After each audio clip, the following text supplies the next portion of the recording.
All right, so today we are going to learn how to use an extruder. And what is an extruder? It's like, does everybody remember they had the Play-Doh fun machine thing where you can stick the Play-Doh in and then it either crunches down and it squirts out like a coil or something? That's what this does, except for clay, and it's much bigger, and it's like El Bifo situation. We're going to use a handheld extruder, which looks a lot like this, which is a lot like a heavy-duty caulking gun. This one, they sell it at the clay store. It's probably about $100-some for this, right? Now, I don't expect you guys to buy this or anything, but we have one here, and this is how it will be. This is how we're going to use it. We'll show you how to use it today. Why do we want to use this? Well, I use it myself for handles, right? So let's look at this handle here really closely. That is what we call an extruded handle. And that extruded handle came out of this die here, right? So you'll see that we'll put this die in and we'll extrude some, but you can see the cross section of that die. You gotta see that, how this shape can come out of that there. Do you guys see it? And I think I have some other inside the box. Now we'll go down to top down, right? We have oodles and boodles of different shapes that you can try, right? So the metal ones are ones that we bought with the extruder, right? These wooden ones are the ones that I made using the laser cutter. So we got that. If you're at home and you have this, it's hard to make these, but you just get a little piece of plywood or plastic that fits in your extruder, and you have to like saw this out or Dremel it out or something. So it's really slow, but you can see, for example, we have for just these, you can tell John Hasegawa really loves these oval shapes. You see that? Because they have a bunch of different sizes. Why do you need so many different sizes? Well, dun dun dun, if you're making kind of bigger mugs, yeah. If you're making little espresso cups, right, the bigger handle will just look too giant on there, right? And so we have some different sizes. How do you know which size you need to use? Well, you just got to try it and see, right? And then you really kind of don't know until you get it on there. So what we'll do is we'll pass around a few of these. I'll just throw these in with a mug. Oh, look at this one. This one came with the extruder. Look how Mama-san giant. So maybe if you are making like this massive pot, like massive, right? We could use that guy. And then look at this, they have square ones and different, I tried different shapes, right? Like, I don't know, to see if those would work.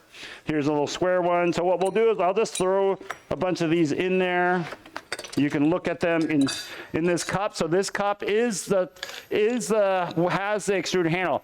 The comfort level on these just oval handles is really good, right? There are pluses and minuses to this. Let's say in the greater pottery world, right? The gold standard for a lot of people is a really good pulled handle, right? Where you just whoop, whoop, whoop on the clay and you make a beautiful thing. For some reason, for my pots, I really love these extruded handles, especially on these slab-built cups. I love them.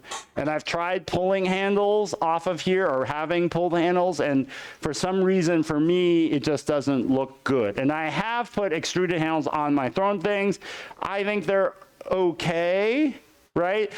It's a little bit more weird for me. Like, I'm still trying to reconcile if I would. But for me, I pull handles on my thrown things. I extrude handles for my slab-built things. That is just my decision. For you guys, you could do whatever you want. There was a moment where I was putting extruded handles on everything, right? And I was happy. The one thing you will find that if you're having issues with making handles, extruded handles are like, woo-hoo! They get you a long ways down the road without too much effort. So we'll pass this guy around so you guys can feel it. You can look at the different dies. So here, Gay, or somebody pass that around. All right, so let's extrude a handle. Let's extrude some handles. So this is the extrusion thing. Let's go over the pieces. There's a metal tube here, right? This thing is a plunger. There's a metal tube that's hollow. You see that, baby?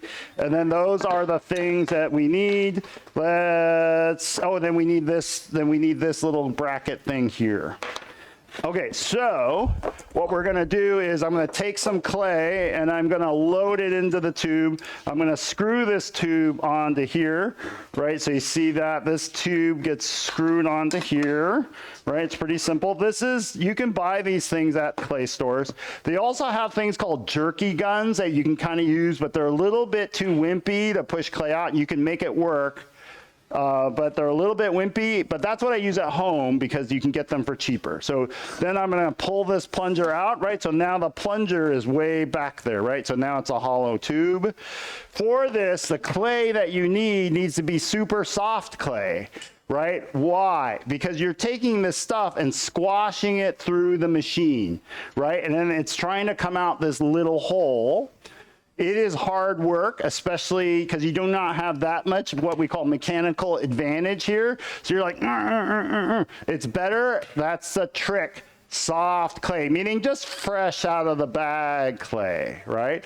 For this also, I always use what I call new clay because I'm going to be bending this around in the handle shapes. If you're using reclaimed clay, that clay can crack and stuff as you're bending it around. All right, so here, what I'm going to do is I've already wedged this clay up a little bit. So now what I'm going to do is I'm going to roll it into something that will kind of fit. That cup is there. Maybe somebody wants to grab it. You guys can pass it around and feel the handle. So you see here, I've kind of started smooshing it, and you see, but it won't fit inside the machine yet. You guys see that? So I need to roll this down a little bit more. So there we go, rolling it down. So you see how it's getting longer and longer. This was one piece of clay that I wedged, right? So it's soft, and I'm getting it closer and closer. Right, you see that? So it might fit in there now. You see that? Oh, not quite. It's like not quite fitting in there yet. So here we go. We're gonna roll it a little bit more. Okay, so it's feeling like it'll fit. Woohoo! So actually this turned out to be a very good chunk of clay. I think it'll fit in there now. So here we go, going in. You see that? So I'll probably have a little bit of extra in there. So let's back this away now so you can kind of see all of the situation. So then what I do is I kind of like, you can kind of like bang it in there a little. Let's roll this up a little. You can kind of bang it down a little, but now I have all this extra clay that I'm just gonna clip off. So it's kind of full of clay, right? You see that? And then this is extra that will go back in the bag. John Hasegawa has already decided that I'm going to use this shape here. This shape is the one that I use for that cup that's going around, or this cup here. Woohoo! I have a backup version, right? And then I just slap this on there like that. You see how the guy fits on there like that, and then this cap screws on there like that. Like that, screws on, woohoo! So now it is on there. So now what we're gonna do here is, I'm just gonna start squeezing this handle. Get it in place. So I start squeezing the handle, and this little plunger, that starts rocking this plunger down through here, right? And starts pushing it out.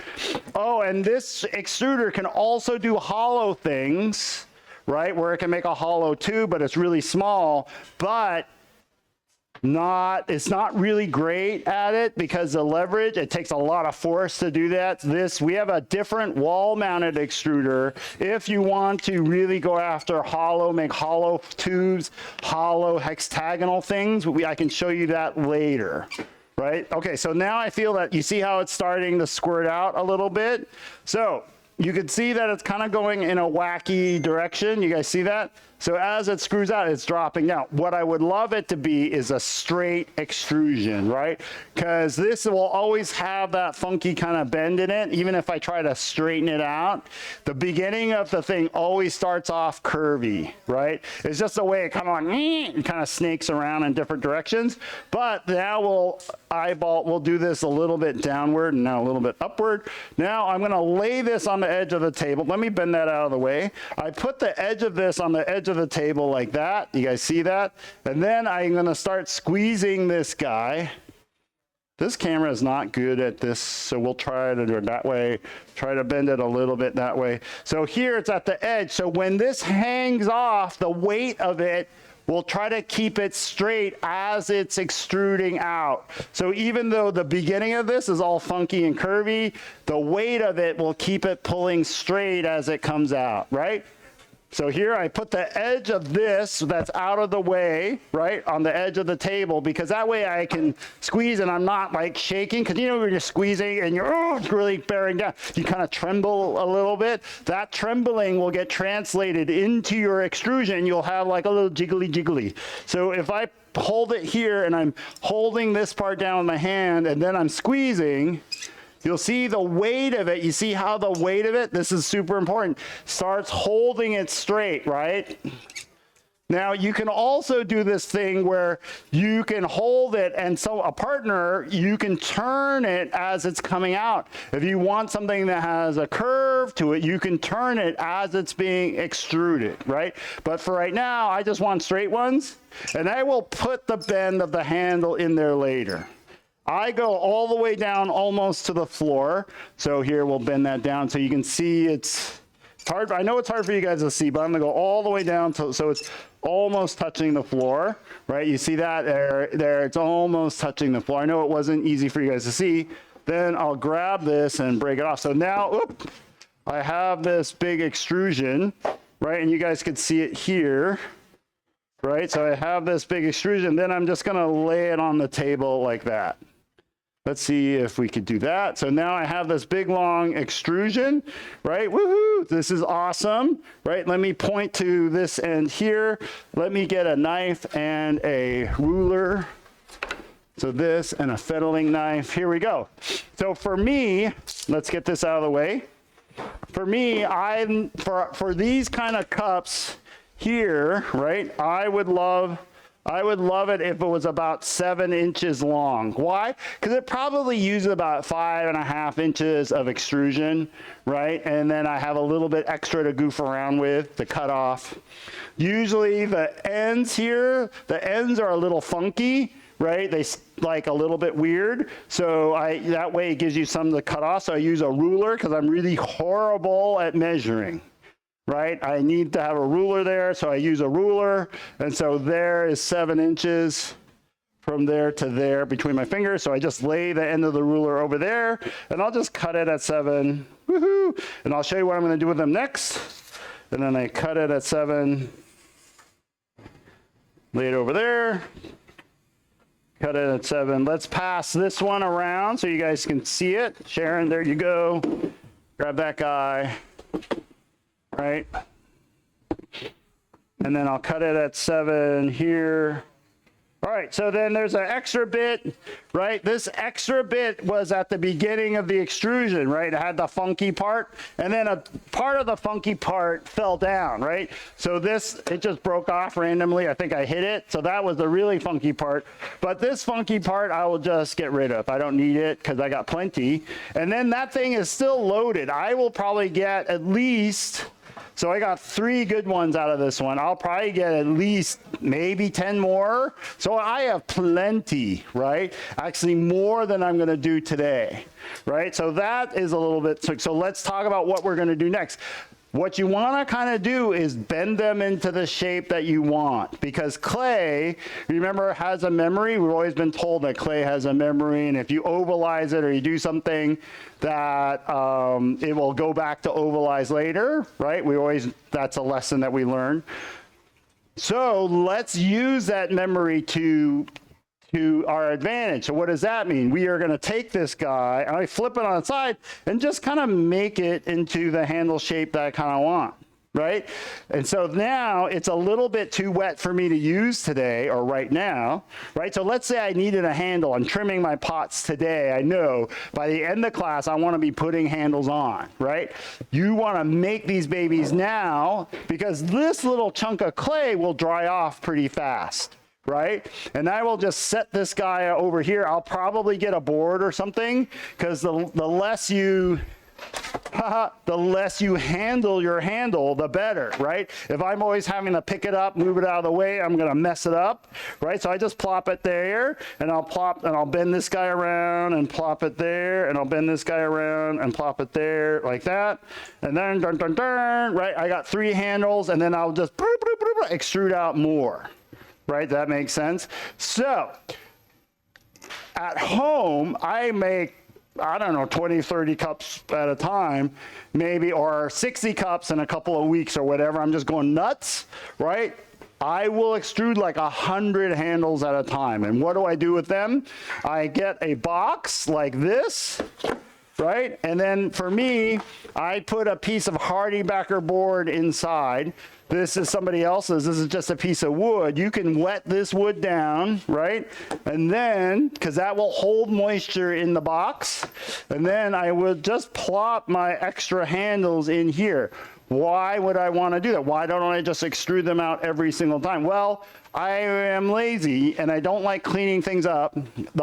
When you use this, you shall discover your future self when you use this beautiful, awesome machine, is that cleaning it up is no fun, right? Because it is smashing, compressing clay and all these little nooks and crannies inside. So I'd rather use it once, do 100 of them, put them in a box like this, right? And I have enough boxes, I can store like 100 of them like that away. And what I do also is I like to use up the extra space. So I kind of double stack them up like that, right? So that this here is not taking up any more space really than one handle is. So I kind of have them all lined up in here. And I take a little bit of a sprayer and I spray down the sides and then I pop them in like this. Every once in a while, every like month or so, I open this baby up and spray more water in. Whatever I can have, I've had handles keep for like 3 or 4 months like that, right? So it's pretty fun. It's incredible. What I really have though, I don't have plywood. I use a chunk of Hardybacker board, and that's like the same board that we're using on your work surface in here because it absorbs water, right? And since it absorbs water, it will also release water back out into the clay, right? If these starts drying out. Also, it helps that my garage in wintertime where these are is pretty cold, right? So that means it inhibits the drying. Over the summer, I have to keep an eye on them because it's so hot they want to dry. So then I would have these handles all ready to go. Anytime I make a cup, I got a whole cache of handles ready to go. So you can bring a Tupperware, and at first I didn't have the board, and they were also pretty good. You can bring a piece of Tupperware or something from your home. You can extrude out handles and then just leave these here in your studio. That makes sense to everybody? And then you can kind of see from the cup that I pass around originally, or this one here, where it comes from, right? You see that, and then you see this one here. Let's do side by side. You see that's the same handle. You guys see that? And I really love them. I will someday become good enough at pulling handles where I think someday I will get there, where I really love my pulled handles as well. But I'm not there yet. I'm working. It's part of my inner journey, battle, whatever, and I'm a little bit insecure about my pulled handles, right? I'm a little bit embarrassed when my pottery friends see my handles and they pick them up. But I'm okay with this, right? I am also a little bit embarrassed too, right? It's my own personal struggle, right? We all got that stuff going on inside. Any questions about this, right? It is loaded still, so if you want to make some today, because I know some of you might have cups that you're trimming today, if you want to extrude some and put some on your things, or these are up for grabs too, right? So if you want to extrude some, or Mark's going to grab this and he's just going to use it up because he was already extruding handles. These are his boxes, right? He has boxes. So that makes sense, anybody? Any questions? Okie dokie, so extrude away. It's something... Okay.